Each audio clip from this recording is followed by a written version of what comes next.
Hey everyone, Alon Mizrahi here. Welcome to the Mizrahi Perspective.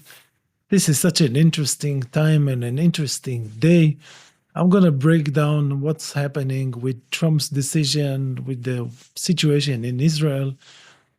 Um, but first, I want to say no one is coming to save Israel from Iran, from what it's been doing. This Israeli calculus that the US is going to join this is going to fail, and I'm going to explain in a second why I think that is. Namely, that the US is not joining this and is not planning to join this. And when I explain this, you'll get it. And I think that most of you will agree with me, though suspiciously, maybe with a caveat, with a not full certainty, because there's no full certainty in this game. Nevertheless, you'll see the very sound logic of why I think the US is not joining this. But first, I want to say something about what's going on in Israel, because what's going on in Israel is something that needs to be studied thoroughly by people who understand and can verbalize the mass psychosis, the mass formation. Maybe we need new vocabulary to explain what's going on, what's happening with Israeli society, because I am telling you, something like this has never happened. We haven't seen as humanity something like Israeli society. I'm looking at Israeli media. I'm looking at what the people are saying. And this is nuts beyond anything I could imagine possible. And I grew up in this society. I have known how crazy it is for a very long time. But every time I think I have seen peak Zionism, peak derangement, they surprise me. They come up with something new. And the level of insanity that you see now in Israeli media, in Israeli society, in Israeli culture, it is something that you will not believe. I cannot even let you see it in a way that you will get it. It is hard to conceptualize. So we need people to study it, people who are not our usual political scientists, because we cannot trust them. They are establishment, they are not political. We need people who are very political and understand the human psyche and society, because something like this has never happened. I am telling you this with guarantee, with certainty. Something like this case of Israel has never happened before. Case in point, I'm looking at Israeli media, at like 100 different shows and people, because I want to see what's going on. I want to see what they report. And sometimes they give uh, important information to understand this war. But every single speaker, every single one, if it's a singer, entertainer, stand up artist, military person, spy, government official, mayor, whatever, every single one that you hear has one line to say: we had no choice. We had no choice. We had no choice. No, no, zero choice. We had no choice. We had to go to war. We had to attack Iran. We had no choice. And they repeat and repeat and repeat and repeat. And this is 24 hours a day, this mental grind. It is unbelievable. It is unbelievable. No one even dares to ask, no one pass through this filter of people in studios to ask this question: did we have to go to this war? Did we have to go at it now? Does it make sense? Is it going well? After almost 2 years of war and genocide, after Israel has been destroyed reputationally, when the consequences of the genocide have barely begun to be felt in Israel, when BDS movement is like catapulting itself every day to new heights when people are so sick of Israel and Zionism. This is the time to go to this war with this ratio of military power between Israel and Iran. Is this the right time? We had no choice. But this is the Israeli 100% sense proof consensus. We had to do it. There was no other choice. And why they had to do it? Why they had to do it? Why they had no other choice? Because Iran was weeks away from having a nuclear bomb. And of course, the minute they have a nuclear device, they launch it at Israel. Of course, this is what they're going to do. And this is what every Israeli knows with 100% certainty, more than gravity. This is God spoken words. Iran is weeks away, and once they have it, they are going to drop it on Israel. No. How do you know this is true? How do you know this is true? I mean, this blind, complete trust from all people, all of them, everyone, no matter the political belief. There's only a tiny fringe. The same people who oppose the genocide are disbelieving the government, the same proportion of people. So how do you know this is true? How do you know this is true? Why do you trust those people to this extent with your life, with your family's life, with the fate of this region, with the fate of this planet potentially, based on fucking what? No, but they know this is true. They know it because someone said it on TV wearing a uniform, or because Netanyahu said it. The biggest liar that ever lived. He doesn't even know the truth. Netanyahu doesn't recognize truth. The whole existence is elastic to him. There's no truth to it. But they know that Iran is going to have a bomb, and it's going to bomb Israel immediately.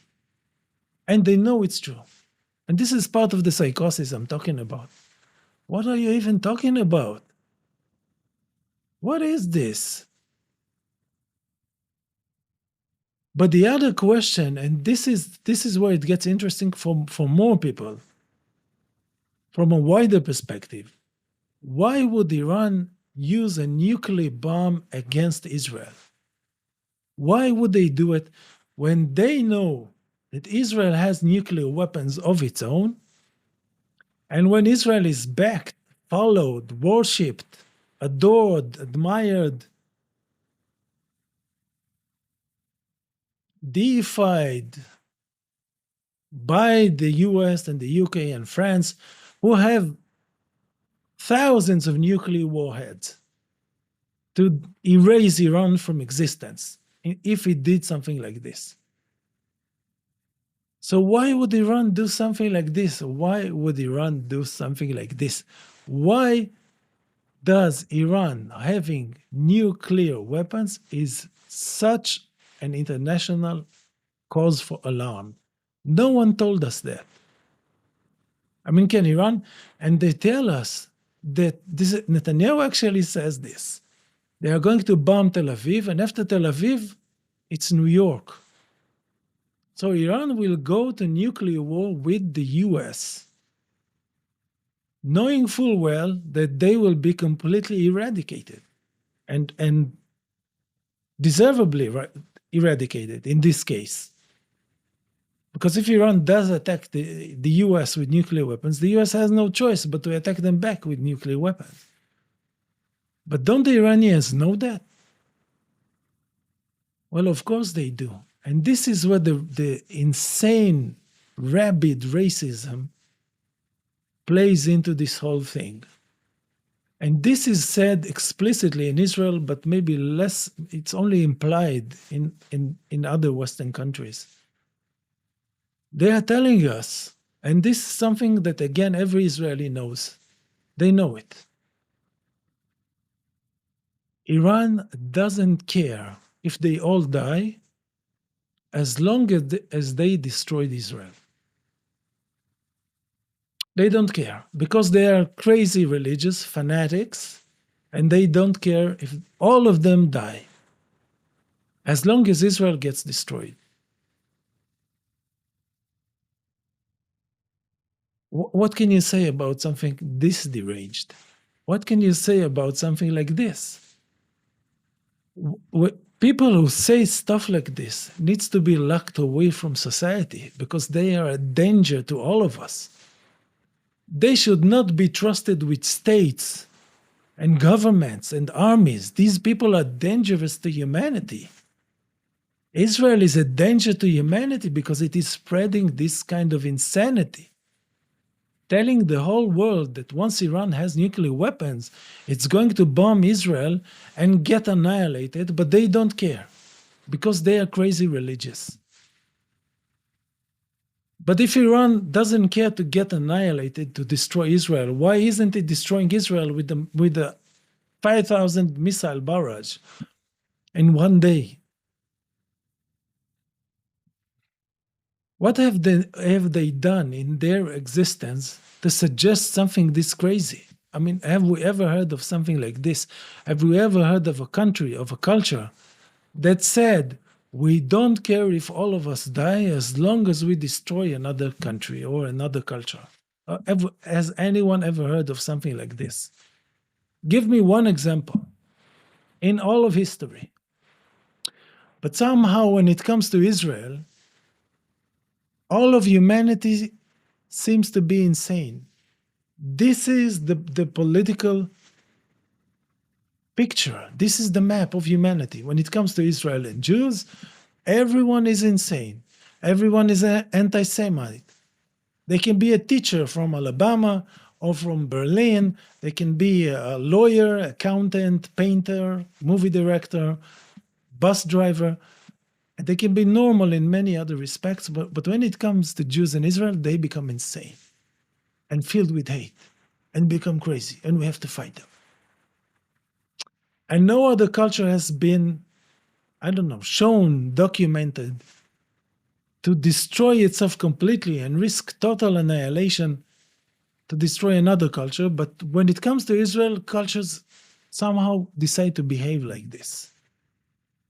I mean, isn't it time that we check our beliefs about Israel and this whole anti-Semitic and Jew-hating nonsense that's pushed into our heads so violently? What the hell is going on? What's wrong with people? How can it be that this kind of deranged talk is part of our culture? This is normal. How can people be allowed to say stuff like this without being kicked out of media studios? The whole principle, the whole logic of the Cold War was based on MAD, mutually assured destruction. The Soviets knew that if they, and this is, I mean, every 5-year-old gets this. If you and I have a weapon that allows us to destroy each other with certainty, no matter who shoots first, we are not going to use it. This is the whole point of a nuclear deterrence. But somehow when it comes to Israel, this logic doesn't apply. And Iran is so crazy that it's going to, and they are so crazy and hell-bent on destroying Israel at the cost of their own annihilation, but they somehow didn't manage to put their hands on a nuclear device in 40 years of trying to do so. A country with millions, actually millions of engineers, with Pakistan as a friend and neighbor, with China and Russia as allies, and all they want is to annihilate Israel, but they cannot get themselves a nuclear weapon. Because Netanyahu sends Mossad into tunnels and they disrupt them. They can't do it. This is an asylum. This is not a normal cultural environment. We are living in a mental asylum created by Israel. This is not normal. And this is why even Donald Trump looks like he decided to leave Israel alone to deal with the consequences of its actions. And I'm telling you that to me it looks almost certain that the US is not joining this war. The US is not joining this war. Had the US wanted to go to war with Iran, it would have done so already. It would not have waited for Israel to go at it alone and wait for a week and say it's giving it time. This doesn't indicate willingness to go to this war, to have this war. But additionally, and even more importantly, and more tellingly, there was no cultural buildup for war with Iran. You have to pay attention to this. We haven't heard one dedicated speech by Donald Trump why the US has to go to war with Iran. We haven't heard it. And war with Iran, and I'm going to get to this too in a second. Many of us are bought into this American propaganda, believing that the US is this omnipotent, all-powerful, magical power that can destroy and do whatever it wants to everybody at any given time. Even when we have seen with our own eyes that this is not true. They could not overcome the Taliban. They tried very, very hard. They could not. They have lost every war they were involved in 60 years, basically since World War II. And they didn't even win World War II. The Russians did. Okay, the US only joined in after when the Russians were already paying a huge price and sacrificing millions and millions of people. The US cannot win war in faraway places on different continents at will. It could not defeat the Houthis. And it tried.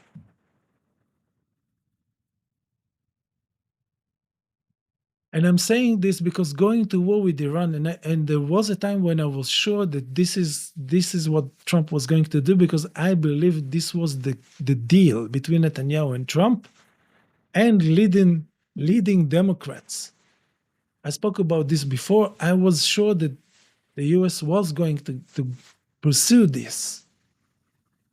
But looking at what they're actually doing, you get all the signals they are not going to do this. They have not created the momentum, the cultural and political momentum for war with Iran. And war with Iran is serious business. It's not a small campaign. It's not even the Taliban. It's not the Houthis. It's a big, prolonged, expensive, consequential war with implications for every aspect of life, everywhere, which could become potentially a world war. If you want your country to go to a war like this, you have to build momentum for it. And Trump's White House hasn't done it. But even more importantly, and more tellingly, we are not seeing any serious military buildup by the US in the Middle East. And this is a sure sign that the US is not planning to go to war with Iran.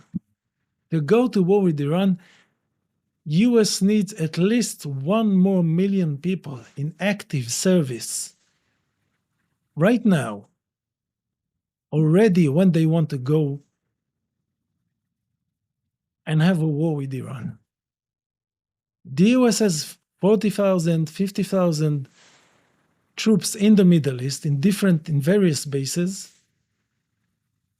And it's bringing in some aircraft carriers and some planes. You think this is enough to go to war with a country with 3 million man army with the kind of capabilities we are seeing now enacted against Israel? You think this is serious? This is how you go to war with the regional superpower? With tens of thousands of missiles and maybe potentially millions of drones? If the US was serious about going to war with Iran, you would need to see a draft in the US. They would need to prepare the country, but they are not doing this. And they are not sending hundreds of thousands of troops to the Middle East, which would enable them to pose a credible threat to a country like Iran, again, with millions of soldiers and decades of preparations for this war precisely. So the US is not planning to go to war with Iran. And this whole nonsense, I mean, why does Israel talk about this Fordo base or installation or center, nuclear research center? They are trying to pull the US in using whatever thread, whatever excuse they can muster. Okay? They want the US in because they know once the US launches the first missile, the first cruise missile at an Iranian base, this is a rolling death sentence for many thousands of American soldiers in the Middle East and workers in embassies and maybe in other places that we don't know of, because Iran is a big and very capable country. Okay, they can do stuff. So Israel knows that if it convinces, and this is why the US is so reluctant to go after something supposedly pinpoint, isolated, just one installation, just for the, because Iran is not going to take it as an isolated attack. There's no such thing as an isolated attack against a sovereign country. If the US takes this course of action and attacks for duos or something else, immediately Iran is going to launch a massive attack against all American bases, and the Americans and Brits know that if Iran wants it, or when Iran wants it, there will be no more Dubai and Abu Dhabi, no more Kuwait, no more oil fields and gas fields none. That's it. It ends. If Iran can do this to Tel Aviv, imagine what it can do to Abu Dhabi, what it can do to the UAE, what it can do to American military bases on its doorstep. They are not messing around. The deterrence Iran has is super serious, and because we don't appreciate it enough, we are believing this American propaganda, this grand propaganda that the US can just decide that it's going after Iran and then it's going to be at war and that's it. This is not how real life works. When Trump entered the White House, this may be what happened. When Trump entered the White House and spoke with military professionals, commanders, soldiers, and he asked them, what's going to happen if we go to war with Iran? They told him, on the first 24 hours, we expect between 5,000 and 10,000 American troops to die. We expect all American bases to be annihilated or occupied within 72 hours. We expect the first aircraft carrier to drown within the first week. Trump says, there's no way I'm going with this. There's no way I'm going with this. And again, we are all bought into this impression of boundless American might. But this is not true, and Iran is not impressed. And Iran is not afraid. They are acting very wisely to keep the US out of it because it's going to have very devastating results for Iran as well. This is not, don't get me wrong, this is not going to be anywhere near one-sided. But the American forces in the Middle East are going to be devastated early on in the stages of this war because this is what the Iranians have been preparing for decades. With missiles and drones and boats and submarines and every kinds of means of destruction we can imagine. And what is the upside for the US in a war like this? What can the US expect to achieve from war with Iran? This is purely for Israel, for Netanyahu. Say the US goes to war with Iran, pays with potentially tens of thousands of American young men and women, okay? And bombs Iran and uses a nuclear weapon against Iran and kills 5 million Iranians, 10 million Iranians. What has the US achieved? I mean, the whole Middle East will be destroyed. This whole world order will be destroyed. The US will achieve nothing. Oil prices are going to go through the roof. Political stability is going to be wrecked. What is the US achieving from a war like this? The answer is nothing. There's only downside. There's no upside for the US. There's great risk. There is definite price to pay, costly price to pay, but there's no upside. So why would the US go to this war? And this is why, and this is the last point I'm going to make. Before I remind you, I'm demonetized, and if you want to support my channel, use the links in the YouTube description. And this is the last part of this video about the beauty of the 2 weeks, because this is a thing of beauty. This is a thing of beauty.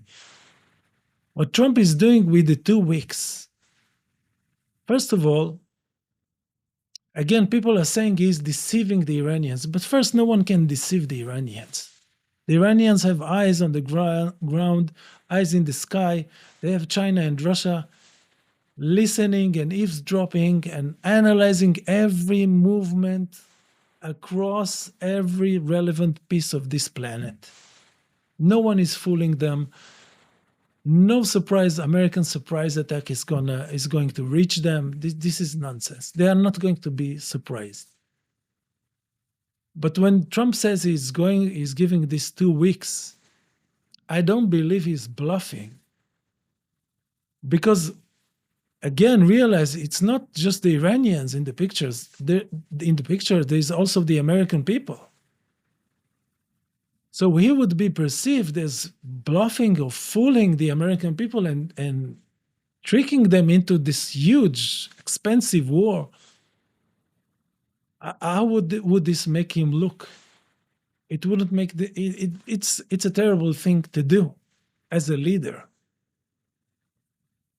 He doesn't want to do it. I mean, if you want to go to war with Iran, you need to prepare the people, not to surprise them and be sneaky about it. This is not, again, people believe this because they don't understand Iran's might.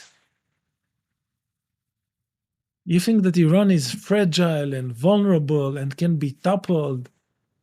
This is not the case. Iran is a mighty, mighty country, militarily and culturally and religiously.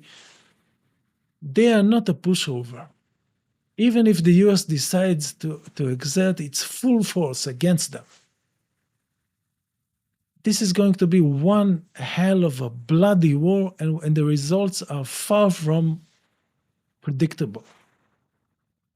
I mean, how many soldiers would the US sacrifice to defeat Iran in war, like really defeat Iran in war? 100,000, 2,000, 500,000, a million? How many? How many can the US sustain? This is serious business. Again, this is not some minor, short-lived commando raid in Pakistan. So Trump is not looking to surprise the American people. And what he's doing with this 2 weeks decision is he's basically, and this is what I suspect is happening, he is letting go of Israel. He is letting go of Israel. He is saying, you, Iran and Israel, you fight it out, and whoever wins it, wins it. I'm not getting involved. And this is, I mean, giving this message at this critical moment in time is of immense importance.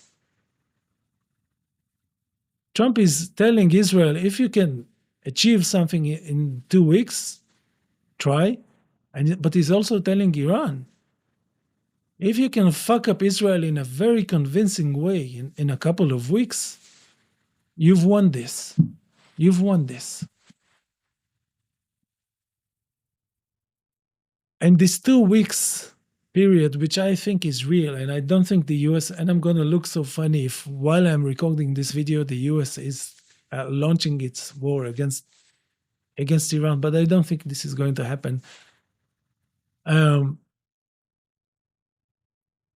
Culturally, why this is so important.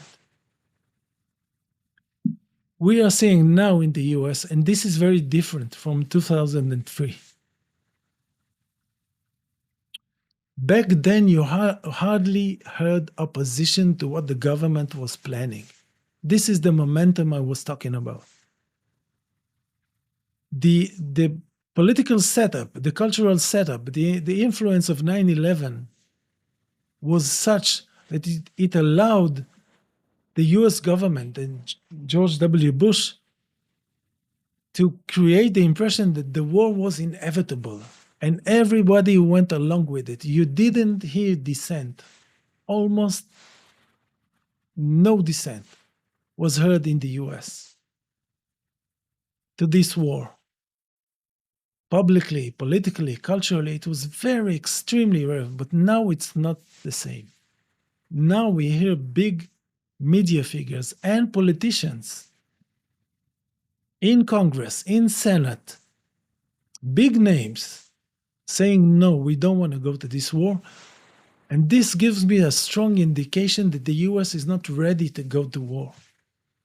And Trump knows how unpopular this move is, and not only how consequential it is, but also how unpopular it is domestically, with no upside. So giving the additional 2 weeks is going to make the anti-war sentiment only grow and grow, because now it's being legitimized by the president of the US, who is seen as the biggest friend of Israel, to put it mildly.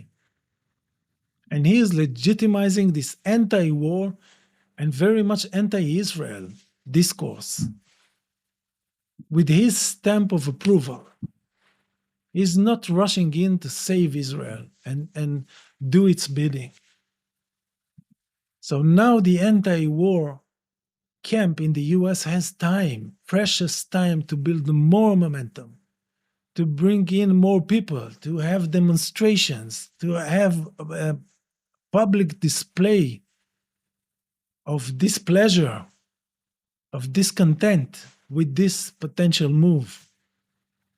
And this is not something that a leader who wants to go to war would do. They would not give the country more time. They would give it less time. But this is not what Trump is doing. He is giving the anti-war camp more time. And finally, and this is my last point in this video,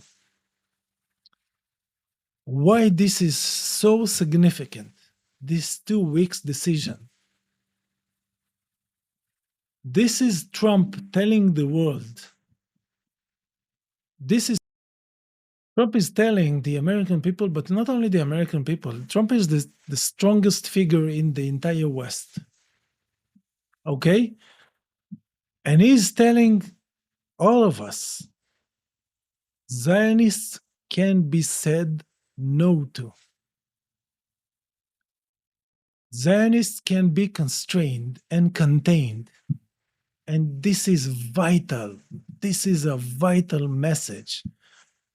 Because this whole, again, impression of invincibility, of Zionist invincibility, was based on the idea that no one is going to ever tell them no. No one is going to ever stop them. No one is going to ever say no to any crazy plan that they have. No one is going to ever say no to any kind of ammunition they have, to any kind of expansion plan, to any shenanigan, to any regime change, to anything. No one is going to ever tell them no. And it has been the case for a very long time. But now we are saying, and beautifully, paradoxically and also beautifully, at such a crucial moment for Israel and the Zionist train of supposed invincibility. At this moment, Trump chooses to say no to them.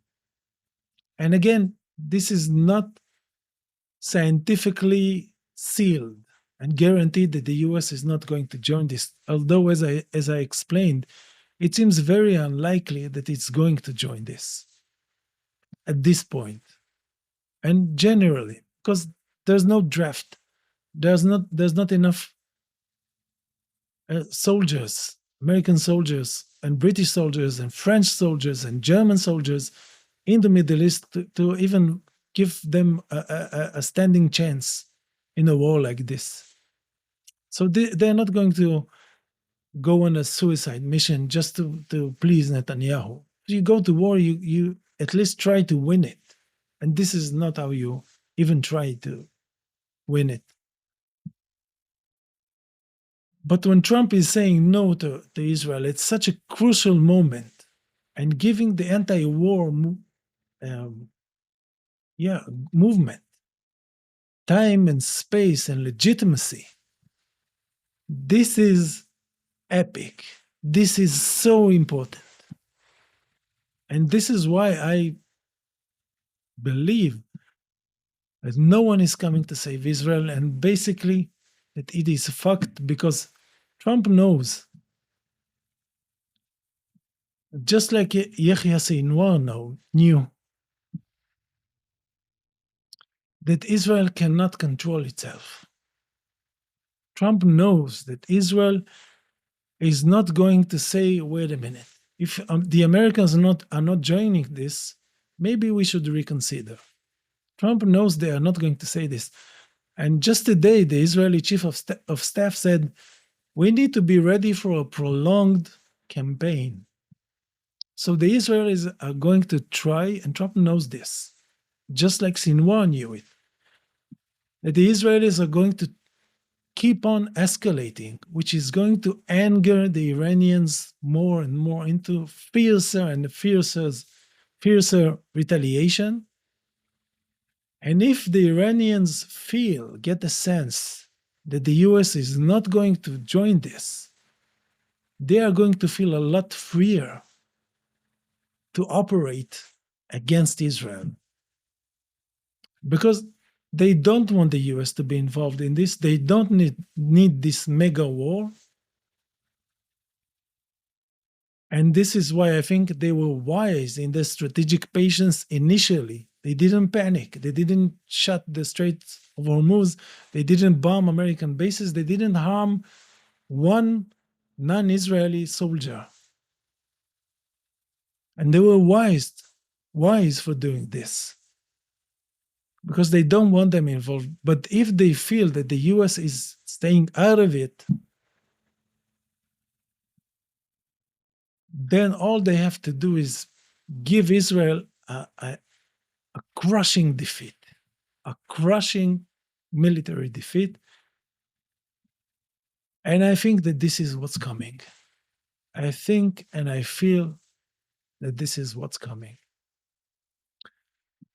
Thank you, and see you in the next video, and see how precise I was in my reading of this reality. Have a nice weekend.